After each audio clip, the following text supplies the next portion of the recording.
नमस्कार, मैं हूं रिंकू और आप देख रहे हैं महाराष्ट्र टीवी 24। आज के आरोग्य मंत्रा में हम बात करने जा रहे हैं सिकल सेल बीमारी के ऊपर।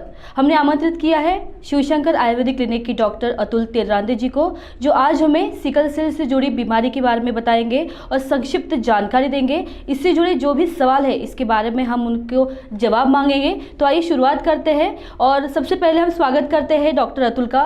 डॉक्टर, आपका स्वागत है हमारे स्टूडियो में। मेरा पहला सवाल ये है कि सिकल सेल जो बीमारी है ये कितनी हानिकारक है और ये बीमारी क्या है? देखिए, जैसे आपने वर्ड यूज़ किया है सिकल सेल, तो उस नाम में ही, बीमारी के नाम में ही एक्सप्लेनेशन दिया है कि जो सेल्स है वो सिकल जैसी हो जाती है। सेल्स यानी क्या? कोशिकाएं। कौन सी कोशिकाएं होती है? जो रक्तकण होते हैं, लाल रक्तकण, जिसको आरबीसीज कहते हैं, रेड ब्लड कॉर्पसल्स कहते हैं। उनका साइज यूजुअली डिस्कॉइड होता है और वैसे डिस्क जैसे होते हैं, गोल प्लेट जैसे होते हैं। नॉर्मली उसी शेप में वो शरीर में सर्कुलेट होते हैं और ऑक्सीजन ले जाना, कार्बन डाइऑक्साइड वापस लाना, ये उनका काम होता है। लेकिन सिकल सेल में क्या हो जाता है? उनका शेप सिकल यानी हंसिया देखा है ना अपनी, वो वीड़ा जो फार्मर्स नाइफ रहता है, जिससे वो फार्मर काम करता है, उसके जैसा हो जाता है। तो इसीलिए उस सेल को सिकल सेल कहा जाता है और उस बीमारी को सिकल सेल कहा जाता है, या सिकल सेल डिजीज या सिकल सेल एनीमिया कहा जाता है। अब आपने पूछा कि ये बीमारी कितनी हानिकारक है। जैसे कि मैंने पहले बताया, आरबीसीज का काम है ऑक्सीजन ले जाना और कार्बन डाइऑक्साइड वापस लाना। जब वो अपना शेप खो देती है तब उसकी इस टेंडेंसी को भी खो देती है, यानी ऑक्सीजन ले जाना और कार्बन डाइऑक्साइड वापस लाना जो शरीर में बहुत आवश्यक है, वो फंक्शन ही सिकल सेल का, यानी उस सेल का ख़त्म हो जाता है सिकल के सेल की वजह से।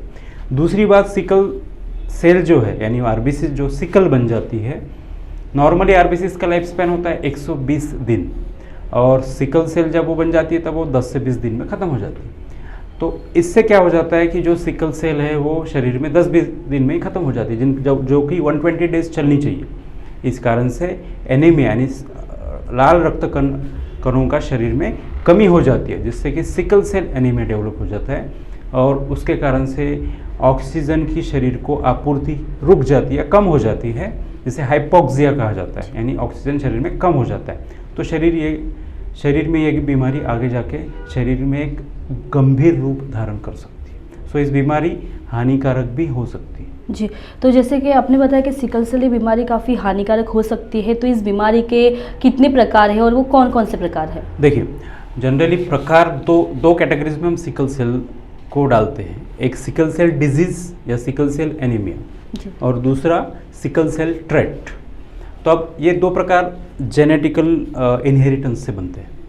दोनों पेरेंट्स से अगर सिकल सेल बच्चे को मिलता है तब वो एसएस पैटर्न का कहा जाता है, सिकल सेल एसएस पैटर्न का कहा जाता है।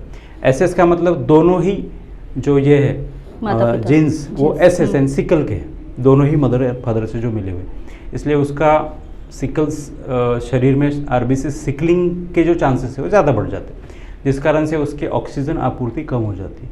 ये पहला प्रकार हुआ, ये ज़्यादा सीवियर माना जाता है, जिसमें बच्चे को या फिर जिसको भी वो हुआ है वो काफ़ी सीवियर कंडीशन में रह सकता है। दूसरा फॉर्मेट ये होता है कि एक पेरेंट से ही उसको इनहेरिट हुआ है, दूसरे पेरेंट से नहीं हुआ है। तो एक नॉर्मल यानी एडल्ट हीमोग्लोबिन और दूसरा एस, तो एएस पैटर्न, ऐसा दो पैटर्न में बनता है।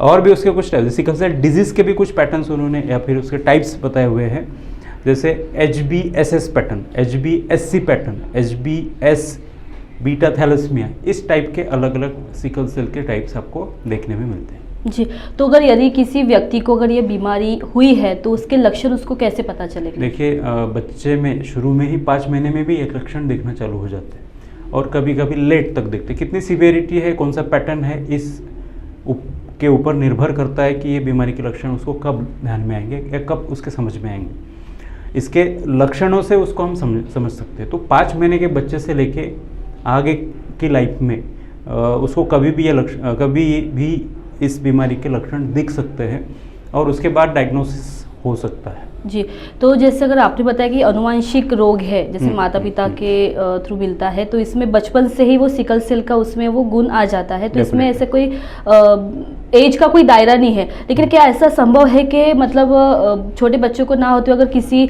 अडल्ट को अगर ये बीमारी हुई हो तो उसको फिर कैसे पता चलेगा? देखिए, बीमारी तो उसके शरीर में ही होगी, इनहेरिटेड है तो बचपन से उसको होगी। अब ध्यान में कब आएगा ये इम्पोर्टेंट।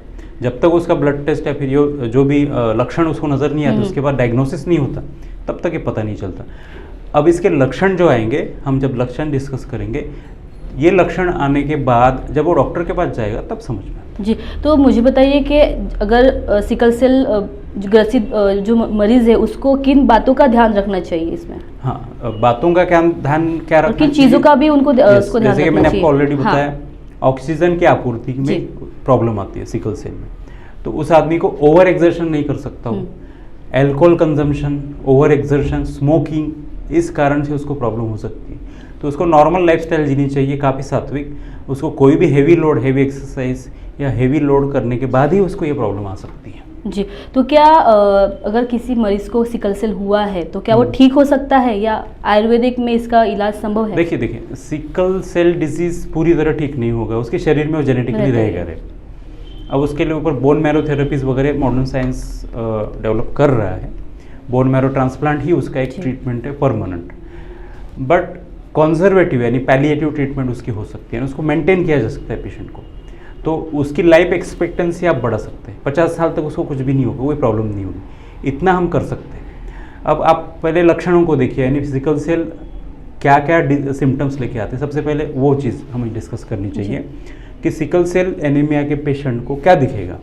हाइपोक्सिक दिखेगा, वो ओवर एक्सर्शन, बच्चा हो या चाहे अडल्ट हो, ओवर एक्सर्शन हो गया कि उसको जाता है तो कैसा दिखेगा? शॉर्टनेस ऑफ ब्रीथ होगी, उसको सांस फूलना चालू हो जाएगा। एक बात, रिपीटेड इन्फेक्शंस उसको होते रहेंगे, इम्यूनिटी उसकी कम रहेगी, तो बार बार वो बीमार पड़ते रहेगा। बाद में उसके जॉइंट्स में पेन हो सकता है, जॉइंट्स में स्वेलिंग हो सकता है, इरिथेमा हो सकता है। अब आप जैसे मैंने पहले ही बताया कि सिकल सेल की लाइफ स्पैन 10 से 20 दिन है, तो 10 से 20 दिन में वो सिकल सेल खत्म हो जाएंगे, उसके शरीर में डिस्ट्रॉय हो जाएगी, तो हीम मेटाबॉलिज्म आएगा, यानी वो हीमोग्लोबिन में से हीम निकलेगा, आयरन, और उसका मेटाबॉलिज्म होगा। हीम मेटाबॉलिज्म का बाय प्रोडक्ट होता है बिलीरुबिन, तो बिलीरुबिन होता है पीला, वो शरीर में बढ़ेगा, उसके वजह से जॉन्डिस डेवलप होने की संभावना उसको होती है। उसके बाद इरिटेबिलिटी होना उसको, ठीक है। उसके बाद वो यू कैन से उसकी यूरिन हाइपरटोनिक यानी येलोइशनेस ऑफ यूरिन, ये एक लक्षण उसमें ज़्यादा दिखाई देता है। उसके बाद अगर वो बच्चा है तो डिलेड ग्रोथ ऑफ प्यूबर्टी, यानी उसकी ग्रोथ उस फास्ट से नहीं होती जैसे नॉर्मल बेबीज़ की होती है। उसके बाद मैंने जैसे आपको बताया फ्रीक्वेंसी ऑफ इन्फेक्शन ज़्यादा हो जाता है। उसके अलावा उस पेशेंट में जनरली आरबीसी बैकग्राउंड जैसे मैंने आपको बताया, और जॉइंट और एरिथेमा, बिकॉज ऑफ दिस उसके शरीर में कहीं लाल लाल चकत्ते आना, ये सारे लक्षण आपको सिकल सेल में दिखते हैं। ये लक्षण दिखने के बाद डॉक्टर डायग्नोसिस के लिए उसको ब्लड टेस्ट के लिए भेजता है। उसमें ज़्यादातर ब्लड टेस्ट, सबसे पहले सिकलिंग का टेस्ट होता है ब्लड से, अर्ली या लेट, उसमें पता चल जाता है कि पेशेंट में सिकलिंग पॉजिटिव है कि नहीं।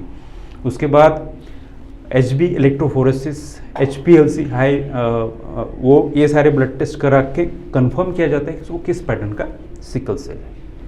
जी, तो डॉक्टर मुझे बताइए कि अगर इस बीमारी से जुड़े संदर्भ के बारे में आप और कुछ अन्य जानकारी देना चाहोगे क्या? हाँ, अब ये डायग्नोसिस की बात होगी, जिसमें high performance liquid chromatography, electrophoresis और सिकलिंग, इन चीज़ों के बाद जब डायग्नोसिस हो जाता है कि कौन से पैटर्न का डिजीज़ है, AS पैटर्न या AS।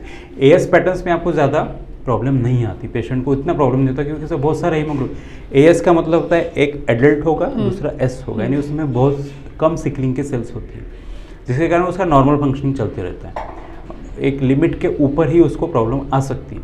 लेकिन AS पैटर्न में प्रॉब्लम्स टू ऑफन आती है, तो पेशेंट को बार बार शॉर्टनेस ऑफ ब्रीथ, कई बार उसको ब्लड ट्रांसफ्यूजन भी करना पड़ता है, जिसको हम एक्सचेंज ऑफ ब्लड बोलते हैं। तो वो ट्रांसफ्यूजन करने के बाद ही उसको रिलीफ मिलता है। उसको फिर बार बार इन्फेक्शन के कारण एंटीबायोटिक्स देने पड़ते हैं, पेन के लिए उसको पेन किलर्स देने, उसको कंजर्वेटिव या पैलिएटिव मैनेजमेंट उसको करती रहनी पड़ती है, ठीक है। अब इसके अलावा जैसे मैंने आपको बोन मैरो ट्रांसप्लांट की बात की, तो वो उसके अलावा आयुर्वेद में उसके ऊपर हम लोग उसके हीमोग्लोबिन को नॉर्मलाइज करने की कोशिश करते हैं, यानी हीमोग्लोबिन मेंटेन रहे। जितना भी नॉर्मल हीमोग्लोबिन या फिर आप बोल सकते हैं आरबीसीज उसके शरीर में बन रही है, वो और अच्छे से बनते रहे, यानी शॉर्टनेस ऑफ जो आरबीसीज है, नॉर्मल आरबीसीज, वो उसकी बॉडी में ना हो। इसके लिए आयुर्वेद में कुछ मेडिसिन है जो डायरेक्ट बोन मैरो पे काम करती है और नॉर्मल आरबीसीज ज़्यादा से ज़्यादा मात्रा में तैयार हो और पेशेंट क्राइसिस में लैंड ना हो।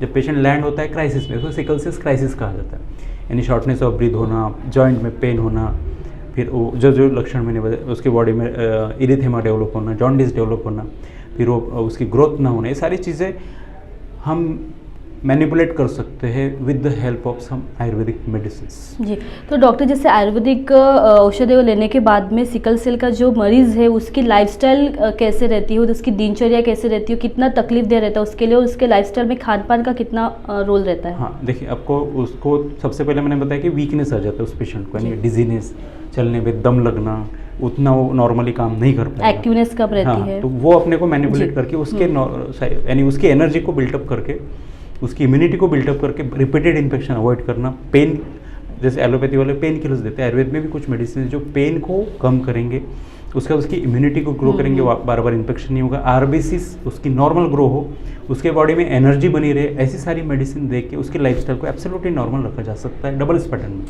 एएस पैटर्न में उतना प्रॉब्लम नहीं आता, लेकिन डबल एस में जो आता है उसको मैनिपुलेट किया जा सकता है, मॉडिफाई किया जा सकता है, सो दैट उसकी लाइफ एक्सपेक्टेंसी भी बढ़े और उसका लाइफ नॉर्मल ह्यूमन बीइंग्स की तरह नॉर्मल रहे। जी, तो धन्यवाद डॉक्टर, आपने बहुत अच्छी जानकारी दी सिकल सेल के ऊपर, और जो सिकल सेल से ग्रसित जो मरीज़ है उनके लिए भी काफ़ी अच्छी जानकारी दी है डॉक्टर अतुल ने। अगली बार हम ऐसे ही किसी मुद्दे को लेकर आपके पास आएंगे, तब तक आप देखते रहिए महाराष्ट्र T24। शिवशंकर आयुर्वेदिक क्लिनिक अनुभवी डॉक्टर से सज्ज, सभी प्रकार के आयुर्वेदिक दवाइयाँ मिलने का एकमात्र स्थान। इनका पता Shivshankar ayurvedic clinic, doctor Mangala Ketkar hospital के सामने, महाजन मार्केट के पास, टेम्पल बाजार रोड, सीताबर्डी, नागपुर।